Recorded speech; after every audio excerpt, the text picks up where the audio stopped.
Claygate, Surrey. A quiet, picturesque town just outside of London. A place where the roads are lined with perfectly trimmed hedges, the air is crisp with the scent of fresh-cut grass, and neighbors greet each other with polite smiles.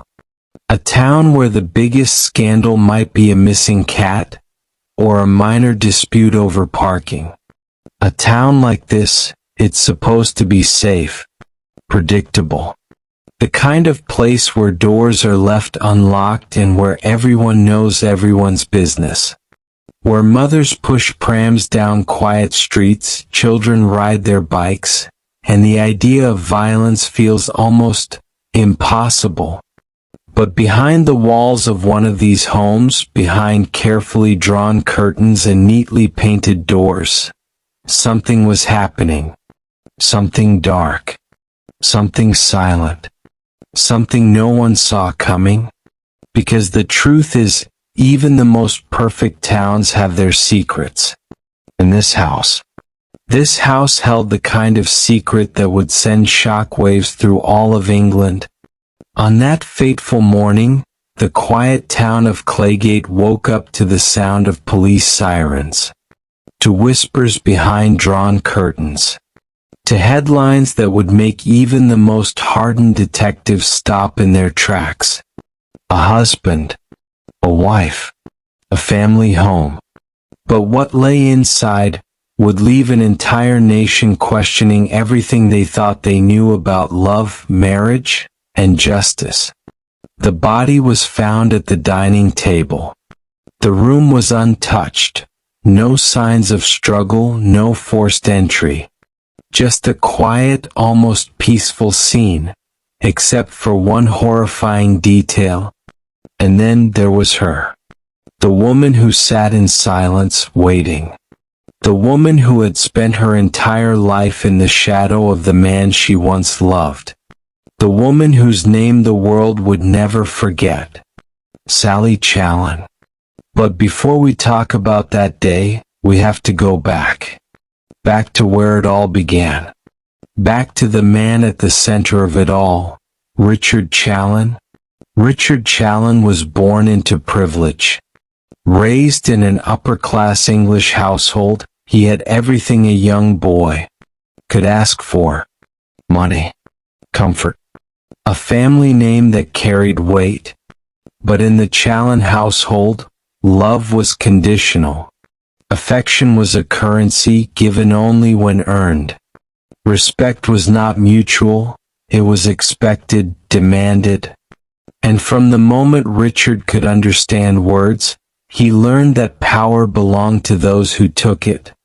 His father, George Challen, was a businessman, a sharp mind, a man who believed in discipline, structure, and, above all else, dominance. His mother, on the other hand, was quiet, submissive, the kind of woman who knew her place and never dared step out of line. And Richard, he watched, he studied, he learned. He saw how his father commanded respect, how his mother never challenged him, how everything in their home moved in sync with his expectations. And young Richard began to understand something very clearly. But Richard wasn't just any boy. He was observant. He understood early on that power was the currency of life. And he would never be the one without it. By the time he reached adolescence, Richard had mastered the art of charm. He was confident, self-assured, magnetic. The kind of man who never had to ask for attention. It was given freely. But there was something else beneath the surface. Something colder. A quiet sense of entitlement. To Richard, people weren't equals. They were pieces on a chessboard. Some were useful. Some were obstacles. And some were his to claim. By the time he was 21, Richard was already known as someone who could get what he wanted. A man who moved through life with precision, never out of control. Never on the losing end of any situation. Until the day he met her. Sally Henderson. She wasn't like the others. She didn't seek attention, she simply had it. There was something effortless about her. A lightness. And Richard? Richard noticed. At first it was just a passing curiosity. A challenge perhaps. A puzzle to solve. But as he watched her, something shifted. Richard didn't just want Sally, he wanted to own her. Her name was Sally. And from that moment on, her life would never belong to her again. Sally was just 15. Young, full of life, full of dreams. She wanted adventure, romance, a love story worth telling. She was the kind of girl who saw the world in colors. Who believed in magic, in the idea that love could be sweeping and grand, like something out of a novel. She was young enough to still believe in forever. And then, there was Richard. Older. Wiser. He knew exactly what to say, exactly how to make her feel special. He was different from the boys her age. He made her feel wanted. Protected. She was 15. He was 21. But Sally didn't see the years between them. She only saw the way he looked at her, as if she were the most fascinating thing in the world. He told her she was different. That she wasn't like the other girls. That she was special. And Sally? Sally wanted to believe him. At 15, a girl doesn't always know the difference between love and ownership. She doesn't see the warning signs hidden beneath charm. She only sees the fairy tale. Her mother warned her. Her friends had concerns. But Richard made her feel chosen. And when you are 15 and a man makes you feel like the most important person in the world, nothing else matters. But love isn't always what it seems. Because when Richard loved something, he owned it. At first it was small things. Little suggestions. Tiny changes that didn't seem like much. You don't need to talk to other boys. That dress is a little much, don't you think?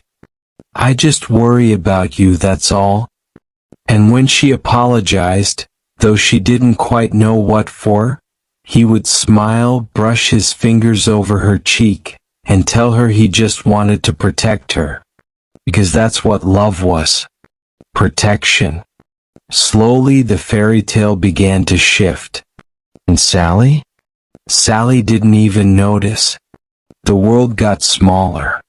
It started with time, less of it with her friends, more of it with him. Then came the decisions, small at first, easy to agree to. But over time, Sally stopped choosing at all. And then, there was the first time he raised his voice. She cried. He softened. He held her, kissed her hair, told her he just loved her so much. That she made him crazy. That he couldn't breathe without her. And Sally? Sally thought that was the kind of love people wrote books about. Passionate. Overwhelming. The kind of love worth fighting for. By the time she was 17, Richard had proposed. By 20, she was married. And by 21, Sally Challen had disappeared completely. There was only Richard's wife. No one knew it then, but she had already stopped being Sally a long time ago. By the time Sally turned 20, she was married. A beautiful wedding. A promising future. To the outside world, they were the perfect couple. To everyone else, Richard Challen was a devoted husband. A provider. A man with wealth, stability, and charm. And Sally? Sally was the girl who had won the heart of a man who had everything. But behind closed doors, Sally wasn't just a wife. She was his possession. It started with small things. You don't need to wear that. Why are you speaking to her? You don't need a job, I provide for you. At first, Sally thought he was just protective. That maybe this was what love looked like. Maybe love meant compromise. Maybe love meant sacrifice. But then, the rules came. Be home by 5. Don't talk to men. I control the money. Then came the surveillance. Then came the punishments. Not with fists, but with silence. With humiliation. With the unshakable feeling that no matter what she did, she was never enough. This is how coercive control works. It's not about violence, it's about making you believe you're trapped. That you have no escape, no choices, no life beyond the person controlling you. And then, there were the other women. Richard wasn't just unfaithful. He was proud of it. He made sure she knew. He made sure she felt it. But the worst part? Every time Sally tried to leave, he pulled her back in. And so she stayed. For the love of her children. For the hope that things would change. For the belief that maybe, just maybe, this was normal. But something was changing. Slowly. Quietly. Inside her. Richard didn't notice. Not at first. Not when she stopped apologizing as quickly. Not when her silences became longer. Not when she started looking at him differently. By the time Sally turned 56, she had spent more than 40 years in Richard's shadow. She had forgotten who she used to be. But one thing had become clear, she would not spend another 40. And then, she snapped. What happened next would shock the world. Sally tried to leave. Again and again. But Richard always found a way to pull her back in. And every time, it got worse. She had tried before. Countless times. But Richard always had a way of reminding her that she was nothing without him. And so she stayed. Again. Not out of love. Not out of hope. But out of fear. But this wasn't living. This was survival. And each day she felt herself slipping further away from the girl she once was. Until one day, she found out the truth. The final betrayal. The moment that shattered the last piece of her that believed he could change. It wasn't just the lies. It wasn't just the cheating. It was the mockery. The sheer audacity of it all. Of how he had destroyed her life, and still he had no shame. In that moment, something inside her broke. This wasn't sadness. This wasn't grief. This was rage. A rage that had been building for 4 decades. And then, she made a decision. One that had been forming in the back of her mind for years. What happened next, no one saw coming. Years of control. Years of humiliation. Years of fear. All came down to this. The moment she crossed that threshold, there was no turning back. And by the time the sun rose the next morning, nothing would ever be the same again. In August 2010, Sally Challen bludgeoned her husband, Richard, to death with a hammer while he was eating at their family home. She then left a note, expressing her emotions about the years of abuse she had endured. After killing him, she attempted suicide but was stopped by their son.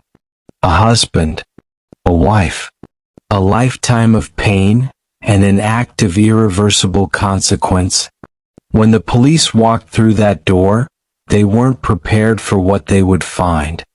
And Sally? She was waiting for them. This was just the beginning. Claygate, Surrey. A town where nothing ever happens.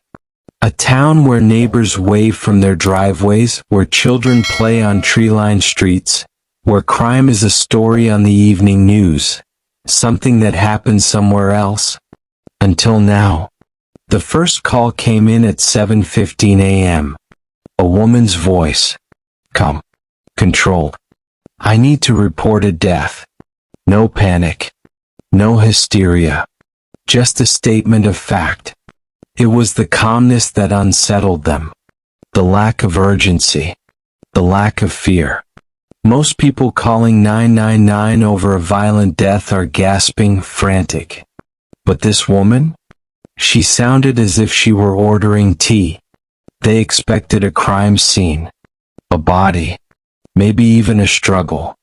But what they didn't expect was that she would be waiting for them. Sally Challen sat in silence. She wasn't crying. She wasn't shaking. She wasn't even asking for a lawyer. She simply sat there as if this were nothing more than a morning routine. And when they found him, everything changed. There was no sign of a struggle, no sign of a break-in, no sign that Richard Challen had ever expected his last moment to come. This wasn't a crime of passion. This wasn't an accident. This was something else, something deliberate, something personal. Richard Challen was dead. The respectable husband, the successful businessman, a father, a provider, and now, the center of a crime that would divide an entire nation. Because as the investigation unfolded, the truth became clear.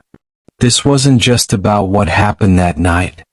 This was about what had been happening for the past 40 years. And suddenly, the question wasn't just, did she do it? The question became, why? In cases like these, the interrogation is crucial. A suspect's first words can define everything. Panic, guilt, lies. But Sally Challen?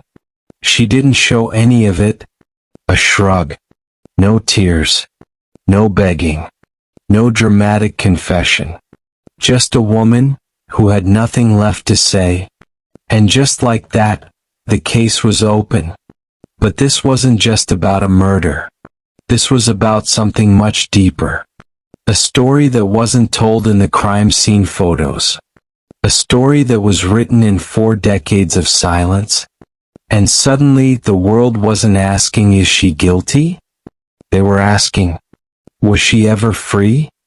A murder, a marriage, a lifetime of control. And now, a nation divided. This case wasn't just about a crime. It was about a legacy. A woman trapped in a life that wasn't her own. And the one moment of defiance, that changed everything. But justice wasn't done yet. It had been months since the crime. The headlines had run wild. The nation was divided. And at the center of it all, sat Sally Challen. She had confessed. There was no mystery about who had killed Richard Challen. The only question was, why? And in the eyes of the law, the answer to that question could mean the difference between freedom and a lifetime behind bars. The trial of Sally Challen wasn't just about her. It was about justice itself. It was a battle between law and morality, between legal guilt and moral innocence. And as the courtroom doors opened, the world was watching. The prosecution wasted no time. They painted a picture of a woman scorned. A woman who had spent her life in the lap of luxury, given everything by a devoted husband, only to turn on him in the most brutal way imaginable. They argued that Sally had spent weeks planning Richard's murder. That she had taken her time, waited for the right moment, and struck with calculated precision. They called it a crime of passion. But more than that, they called it a crime of choice. To the jury, the argument was simple. A victim doesn't plan. A victim doesn't wait. A victim doesn't kill in cold blood. And for a moment, it seemed like justice had already been decided. But then came the defense. And with them came a story that would change everything. They told Sally's story. Not just the story of a woman who killed her husband, but the story of a woman who had been dying inside for decades. This wasn't a crime of passion. This wasn't revenge. This was desperation. A final, irreversible act from a woman who had spent her life in captivity. They argued that Richard Challen was not a victim, that he had controlled Sally, manipulated her, conditioned her into believing she had no escape, that she had spent decades as his prisoner. For the first time in British history, a courtroom was asked to consider coercive control as a form of abuse. To see beyond the crime and understand the years of psychological warfare that led to it. It was a landmark moment, a turning point, because suddenly Sally's story was no longer just about a murder, it was about justice. And then, the verdict. After 9 years in prison, after a trial that shook the legal system to its core, Sally Challen stood before the court, waiting to hear the words that would decide the rest of her life. Sally Challen, you are freed. In 2019, her conviction was overturned. She walked out of that courtroom a free woman. But was justice truly served? Or was it already too late? This wasn't just the end of a trial. This was the beginning of a movement. Sally Challen became the face of a new kind of justice. A case that changed the law. A story that forced the world to ask, when does survival become a crime? And for countless women still trapped in silent prisons, the fight was far from over. Sally Challen's case changed the law. It changed how we see abuse. It changed how we understand control. For decades, abuse was seen only in bruises and broken bones. If there were no scars, no visible wounds, there was no crime. No one could see the psychological prison Sally had been living in for 40 years. No one could hear the silent screams. But after her trial, the world could no longer look away. For many women, Sally Challen's story is not unique. It is a warning. A warning that control can be invisible. That love can be a cage. That not all prisons have walls. But there is one question that remains. One question that will never truly have an answer. Was Sally Challen a victim or a murderer? Should years of suffering excuse the crime? Or should justice always be blind? The case is closed. But the debate? That will never end. What do you think? Was Sally justified? Or did justice fail? We want to hear from you. Drop a comment below. Do you believe coercive control should be a stronger legal defense? Or do you believe a life should never be taken, no matter the circumstances?